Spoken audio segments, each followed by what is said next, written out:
France did not suddenly decide to save the American Revolution at Yorktown. In fact, the French were watching Britain's American colonies years before the first shots were fired at Lexington and Concord. After suffering a devastating defeat in the Seven Years' War, France had lost much of its position in North America. But Britain had inherited something else: 13 increasingly restless colonies. And for France, that unrest represented more than sympathy for an emerging American struggle for liberty. It represented opportunity. French agents were investigating colonial discontent as early as 1765. By 1775, France was moving towards covert support. Then came money, loans, gunpowder, munitions, military professionals, and eventually thousands of French soldiers and a fleet powerful enough to help trap a British army at Yorktown. France would become indispensable to American victory. But why? Because helping create an independent United States also offered France something it had wanted for years: the chance to strike back at Britain.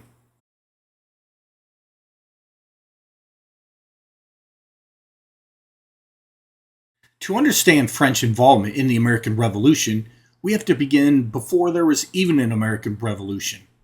The Seven Years' War had been a major strategic defeat for France. Its North American component, the French and Indian War, cost France dearly in colonial territory and influence.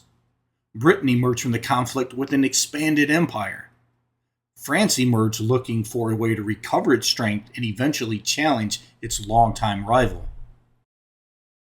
That is why unrest inside Britain's American colonies mattered so much. French interest in colonial discontent began as early as 1765, when agents were sent throughout the colonies to determine just how serious that discontent really was. What they found suggested that Britain had a growing problem, but France was not yet prepared to exploit it openly. Instead, it used the intervening years to strengthen its alliances and modernize its fleet. Then, as armed conflict erupted between Britain and its colonies in 1775, French policy began to change. France's foreign minister, Charles Gravier, Comte de Vergennes, became one of the most important advocates for supporting the American cause. He convinced the young King Louis XVI to provide assistance, but initially that assistance would remain covert. France began with financial backing and loans. By early 1776, French gunpowder and munitions were making their way towards American forces. This distinction matters.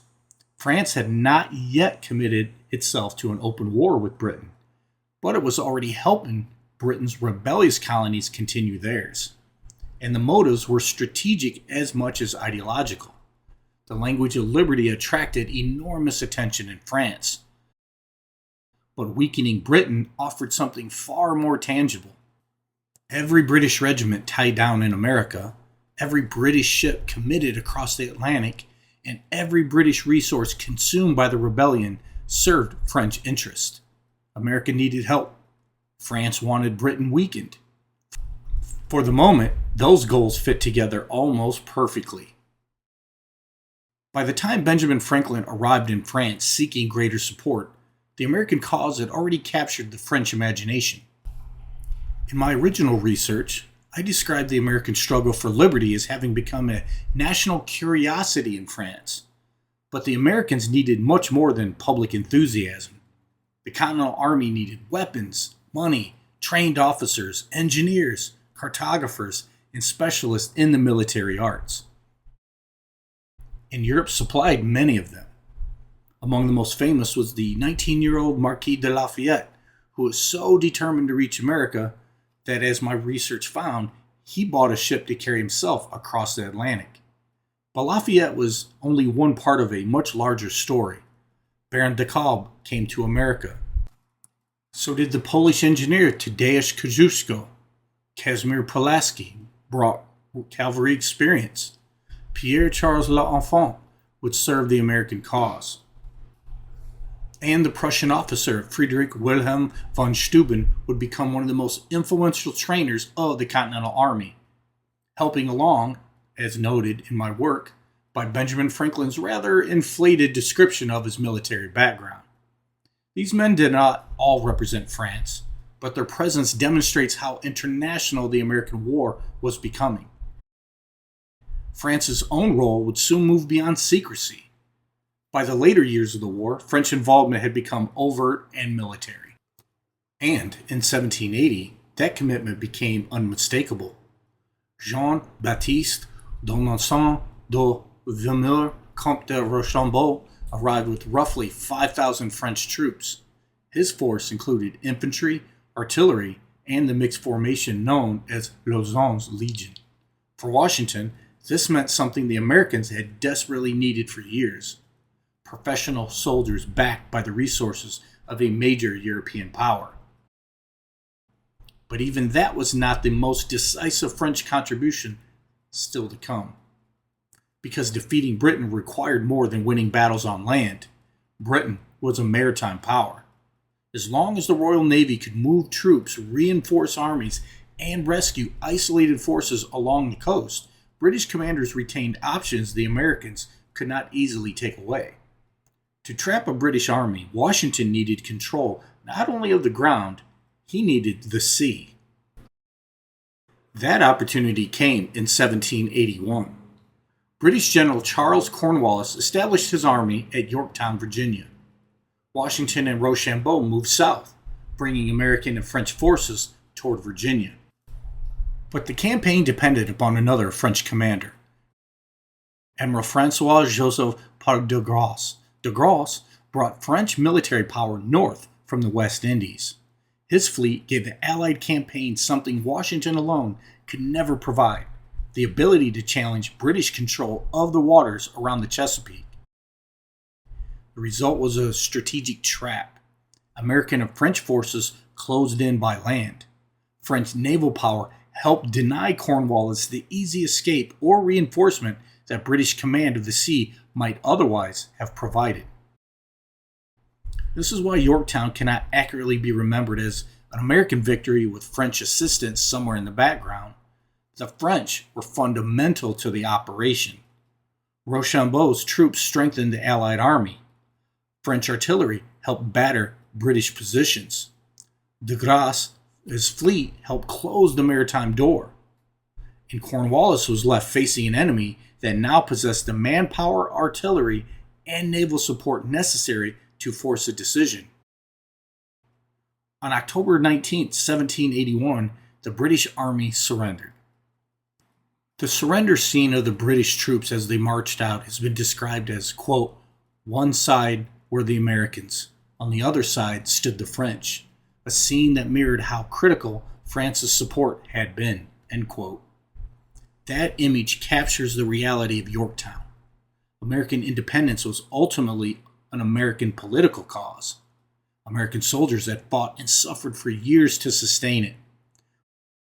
But the final campaign that broke Cornwallis depended upon an international alliance, and France had been moving toward that moment for far longer than the battlefield at Yorktown might suggest. France's role in the American Revolution began years before Rochambeau marched beside Washington and de Grasse sailed into the Chesapeake. It began with strategy. France had suffered a humiliating defeat in the 7 Years' War. It watched Britain's American colonies become increasingly unstable. It investigated that unrest. It supplied money and weapons.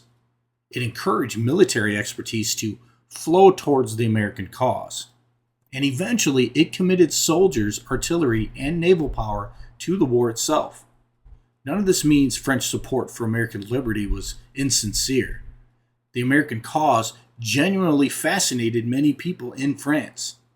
But governments rarely go to war for only one reason. For Louis XVI and Vergennes, supporting the Americans had offered an important opportunity to weaken Britain and restore French influence after the disasters of the previous war. This is what makes the alliance so important. American and French interests did not have to be identical. They only had to align.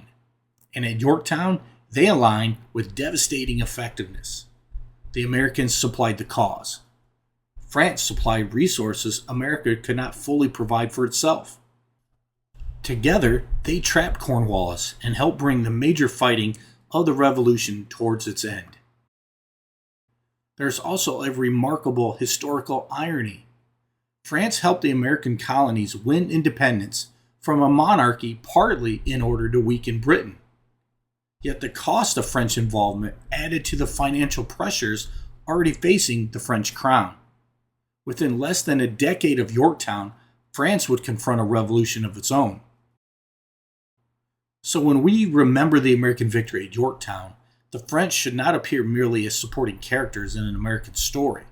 They were partners whose motives were their own, and whose intervention changed the outcome of the war. I'm Michael Stroud, and remember, history matters because people matter.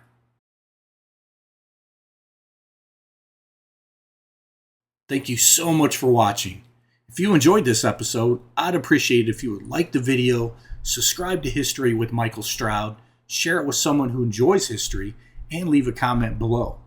Every like, comment, and share helps more people discover the channel and allows me to continue bringing these stories to life. I release new history documentaries every Tuesday, Thursday, and Sunday, so be sure to click the notification bell so you never miss a new episode. For more historical articles, speaking information, and my latest research, please visit michaelgstroud.com. Thank you for watching, and I'll see you in the next episode.